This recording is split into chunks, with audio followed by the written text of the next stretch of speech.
که یو سړی ملازم دی ډیوټي کوي نو چې مونځ وخت راشي د به مسجد ته لاړ شي مسجد کې به مونځ وکړي فرض به وکړي سنت به وکړي بس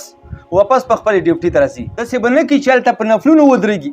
تا ته نفلونو اجازت نشته د ډیوټي په ټایم کې یا ته هلته یو دیني مجلس کې کښېنې واز نصیحت واورې یا یو دیني کتاب تعلیم کېږي ته هلته کښېنې نه ته به واپس فورا ډیوټي ته ځان رسوي تا ته اجازت نشته سوای د خپل منځ نه خپل مونځ به وکړي فورا به خپلې ډیوټي ته ځان رسوي او که دا ټیم ضایع کوي ډیوټي صحیح نه کوي بیا دې چې کومې پیسې هلې د حرامې دي نن سبا اکثر زموږ ملازمین په حرامو کې مبتلا دي او وجه دی چې صحیح ډیوټي نه کوي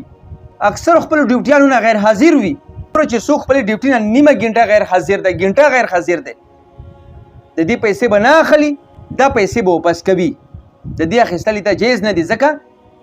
د نیمه ګنټه یا ګنټه ډیوټي نه دی کړی ډېر ملازمین داسې دي چې میاشتې کې 5 شپږ ورځې ازري وکړي ازري ولګوي بیا ورک وي میاشت چې تېره شي بیا تنخوا واخله دې تنخوا سره ته کور ته سامان راوړې هغه ته وخورې هغه دې ستا خېټې ته لاړ شي